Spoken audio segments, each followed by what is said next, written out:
Então ele fez um chicote de cordas e expulsou todos do templo, bem como as ovelhas e os bois. Espalhou as moedas dos cambistas e virou as suas mesas.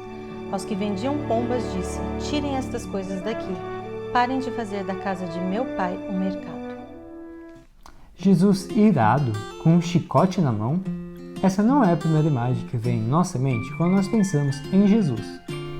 O que estava acontecendo no templo que deixou Jesus tão indignado a ponto dele expulsar pessoas da casa de Deus? O que ele fez quando os mercadores saíram? Esse episódio deixou claro que Jesus estava aqui para cuidar dos interesses de seu Pai e que sua missão de purificar o coração do pecado estava oficialmente declarada. Fica com a gente que hoje você vai entender por que a ira divina também é uma prova de amor. Eu sou o Matheus Diniz. E eu sou Neila Oliveira. E você está no canal LANED, onde você estuda a Bíblia de um jeito diferenciado. E o nosso abraço dessa semana vai para os adolescentes da Igreja de Novo Horizonte da cidade de Barcarena, Pará. Para a Base Aliança Team de Vila Velha, Espírito Santo. Para a Base Help da Igreja de Cajuru, em Curitiba, Paraná. Para os adolescentes da Igreja Central de Pariquera-Sul, em São Paulo. Para a Base CDC Construtores do Céu, da cidade de Mandaguaçu, Paraná. Base Heróis Team, da cidade de Hortolândia, São Paulo. Base Estúdio Geração 148 Team, da Igreja Central de Gravataí, Rio Grande do Sul. E para os adolescentes da Igreja de Água Rasa, na cidade de São Paulo. E aí, você ficou com a gente até o finalzinho do vídeo passado? Se sim, você soube como você pôde participar do sorteio.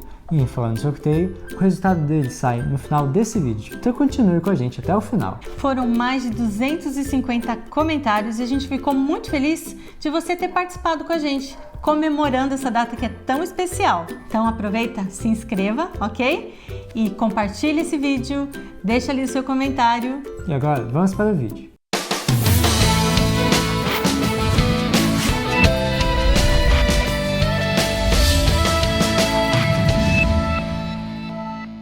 Você pode encontrar a história desta semana no livro de João, no capítulo 2, e vem falando sobre a primeira Páscoa desde que Jesus havia deixado seu lar e começado oficialmente sua missão.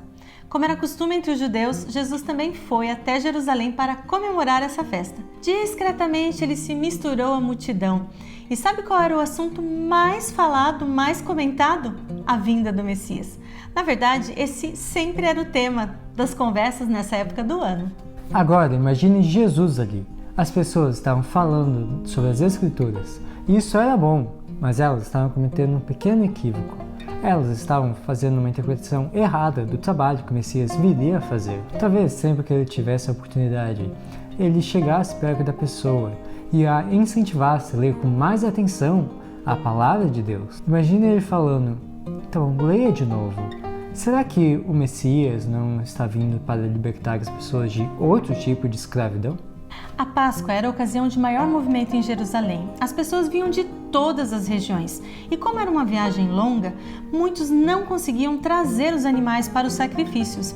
Mas elas não poderiam comparecer ali, no templo, de mãos vazias. Elas tinham sido ensinadas que não seriam abençoadas se não oferecessem os sacrifícios. Assim, as pessoas tinham que reunir suas economias e comprar os animais em Jerusalém, mais especificamente no pátio externo do templo. E aí você já pode imaginar o que acontecia, né? As pessoas eram exploradas e os animais eram vendidos ali a preços absurdos, mas elas não tinham outra opção. Além disso, eles também perdiam muito na conversão da moeda, porque no templo só um tipo de moeda era aceita, o shekel, ou ciclo em português. E aqui vai uma curiosidade. Até hoje, o dinheiro oficial de Israel é o shekel, só que hoje é o novo shekel israelense, que é mais ou menos R$ 1,74. Aí a gente pode pensar, e não havia ninguém para supervisionar esses abusos? Infelizmente não. E isso porque os comerciantes já sabiam que teriam que dividir seus lucros com os sacerdotes e líderes judeus, que em vez de proteger o povo, enriquecia à custa deles. Você já foi num mercadão onde as pessoas estão sempre tentando fazer com que você compre o produto delas? Elas vão fazer de tudo para que você compre. elas vão gritar, oferecer descontos. Imagine esse lugar e adicione os animais que eram comercializados. Esse ambiente já não é agradável nem em nenhum mercado. Agora, imagine isso que eles estavam fazendo na igreja da época, na casa de Deus. A confusão era tanta e o barulho era tão alto que era impossível praticamente ouvir as palavras que eram dirigidas a Deus. Afinal, no templo não havia microfone, né? E é interessante como mesmo naquelas condições, os judeus ainda tinham muito orgulho do seu templo e acreditavam que era uma blasfêmia qualquer crítica contra ele. Infelizmente, as pessoas se afastaram demais dos reais significados daquelas cerimônias e esqueceram que aquele ambiente do templo era sagrado. Foi esse cenário que Jesus encontrou no templo, e essa foi a percepção dele. Algo tinha que ser feito. Os adoradores ofereciam sacrifícios sem compreender que eles representavam o sacrifício único e perfeito. E no meio deles, sem ser reconhecido nem honrado, estava aquele de quem todos os sacrifícios eram símbolos. Ele viu que as ofertas estavam pervertidas e que eram mal interpretadas. Não havia qualquer ligação dos sacerdotes e líderes religiosos com Deus. A obra de Cristo era estabelecer um culto totalmente diferente. Jesus estava ali para corrigir a visão distorcida que as pessoas tinham do templo e do que acontecia ali. O propósito do templo era ser uma lição objetiva para Israel e para o mundo sobre o plano da salvação. Jesus então olhou firmemente para os comerciantes. Eles viram em seu rosto indignação, autoridade e poder. Tentaram desviar o olhar, mas não conseguiram. Eles sabiam que Jesus estava lendo o que estava no pensamento deles, na mente deles. Jesus sabia da ganância deles. Muitos tentaram esconder o rosto, mas não adiantou. Você já ouviu a expressão silêncio ensurdecedor?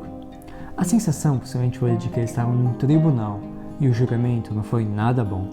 Ellen White nos dá um detalhe dizendo que nesse momento, ao olharem para o rosto de Jesus, a divindade brilhou por meio da humanidade. Uma luz divina brilhou em seu rosto. E só então ele disse as palavras do texto-chave: tirem essas coisas daqui. Parem de fazer da casa do meu pai um mercado. Alguns criticam Jesus por ele ter um chicote nas mãos quando ele expulsou os comerciantes. Mas o chicote aqui era apenas um símbolo da sua autoridade. Bastava ele brandir no ar uma vez aquele chicote para deixar muito claro ali qual era a sua intenção. E é bom a gente entender que Jesus não atingiu ninguém com o chicote. Mas aqueles que tinham culpa no cartório saíram rapidinho dali. Eles não puderam ficar nem mais um minuto na presença de Jesus. Deixaram para trás até o dinheiro, os animais, tudo. Mas veja aqui como que essa cena é descrita. O pânico se instalou na multidão que agora sentia a imponente presença da divindade de Cristo. Até os discípulos tremiam, abalados pelas palavras e maneiras de Jesus, tão diferentes do seu comportamento usual. Lembraram-se do que estava escrito sobre ele: o zelo pela tua casa me consome. Não demorou para que os pátios do templo ficassem livres do comércio profano. Um silêncio profundo e uma atmosfera solene reinaram no cenário da confusão. A presença do Senhor tornara sagrado o templo construído em sua honra. Incrível! O templo podia cumprir o seu papel novamente. E você sabe o que aconteceu? Os pobres, os doentes, aqueles que tinham ficado para trás, olharam para Jesus e viam amor e simpatia. Eles se aproximaram dele e Jesus deu atenção a cada um deles e os curou. O coração de crianças, jovens, pais e mães, amigos e espectadores se encheram de esperança. Eles voltaram para suas casas com a certeza de que Jesus era o seu Salvador. Já os sacerdotes e líderes judeus ficaram ofendidos por Jesus ter interrompido seus negócios e foram tirar satisfação com ele, pedindo provas de sua autoridade. Mas de que provas eles ainda precisavam? Jesus estava diante deles fazendo exatamente a obra que o Messias devia fazer. Infelizmente, eles sufocaram a voz convincente do Espírito Santo e decidiram, naquele momento, que Jesus devia morrer. Ali, eles começaram a tramar a morte do Filho de Deus. Essa história nos ensina que devemos levar a sério as coisas de Deus e não tornar comum aquilo que ele considerou sagrado.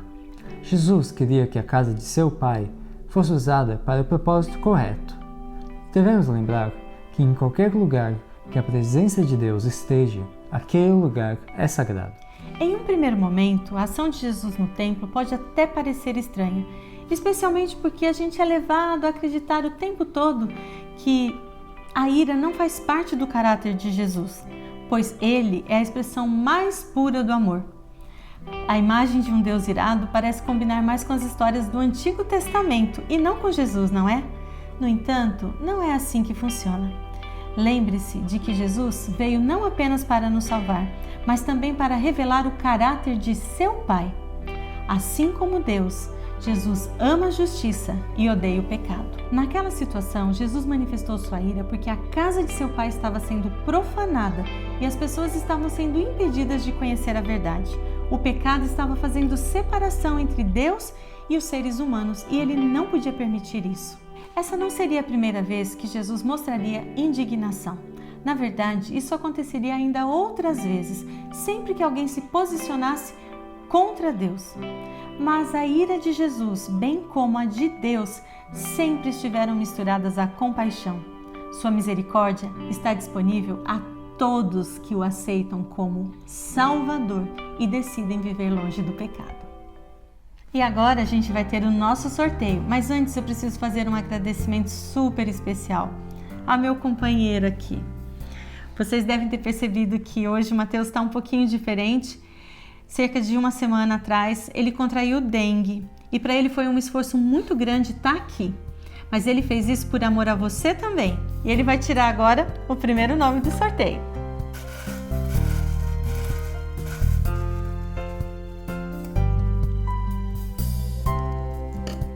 Tcharam! E o primeiro sorteado é Pedro Santos. Muito bom, Pedro! Parabéns! E agora eu vou pegar aqui o segundo nome, mexendo bem. Vamos lá. Tiago Luciano Rocha. Temos aí 2, eu creio, adolescentes, né? Talvez. Então agora vocês podem entrar em contato com a gente pelo Instagram, dando as informações para que a gente possa enviar a caneca para vocês. E a todos vocês que participaram, nosso super abraço. Valeu, muito obrigada por estar aqui com a gente e a gente se vê no próximo vídeo. Até mais!